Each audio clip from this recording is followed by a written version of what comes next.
패스트트랙의 반발에 이틀째 장외 집회를 이어가고 있는 자유한국당 황교안 대표가 취임 이후 처음으로 광주를 찾았다가 거센 항의를 받았습니다. 국회에 연결해 보겠습니다. 차정유 기자. 네, 국회입니다. 네, 황교안 대표, 지금쯤이면 이제 전주로 이동해서 집회를 마쳤을 텐데 전주에서는 충돌 상황이 없었습니까? 네, 그렇습니다.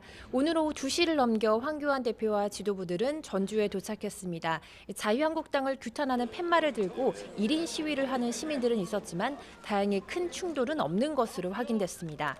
전국 순회투쟁 이틀째, 자유한국당은 앞서 오전 10시 반쯤 광주를 방문했습니다.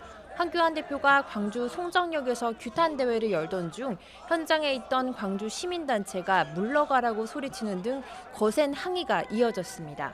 황 대표는 광주 집회에서 공수처는 정권의 입맛에 맞지 않는 사람들을 치려고 만든 것이라며 정부 여당을 향해 발언을 이어가는데요. 하지만 광주 지역 시민단체가 한국당이 5.18 역사를 왜곡했다며 한국당 해체를 외치면서 결국 황 대표의 연설이 중단되기도 했습니다. 당시 상황 함께 보시겠습니다. 자, 우리는 말씀 들어보세요. 말씀 들으세요.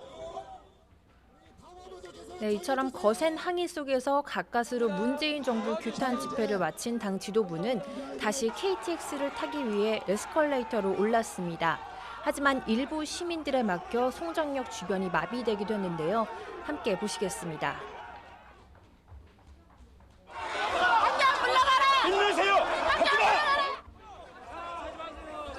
네, 황 대표를 둘러싼 경호원들은 시민들이 뿌리는 물을 피하려고 검은색 우산을 펴들고 이동하기도 했습니다.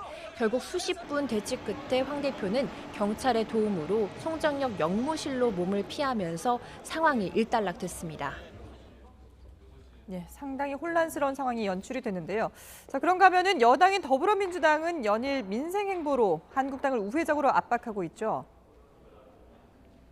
네, 그렇습니다. 더불어민주당은 어린이날을 앞두고 오늘 오전 서울 봉천동에 있는 유치원에서 현장 최고위원회를 열었습니다. 당 지도부들은 유치원 교육 현장을 점검하고 학부모들과 교사들의 건의사항과 의견을 청취했는데요. 홍영표 원내대표는 공립 유치원 비율을 높이고 한국당의 반대로 국회 통과에 어려움을 겪고 있는 유치원 3법도 서둘러 처리하겠다고 약속했습니다.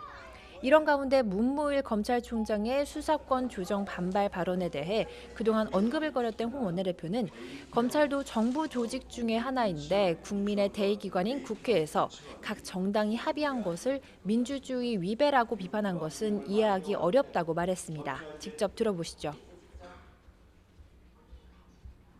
문무일 총장 이야기대로 민주주의에 위배된다는 식으로 국회법에 따른 절차 자체를 검찰이 부정하는 듯한 이런 것에 대해서는 정말 유감스럽습니다.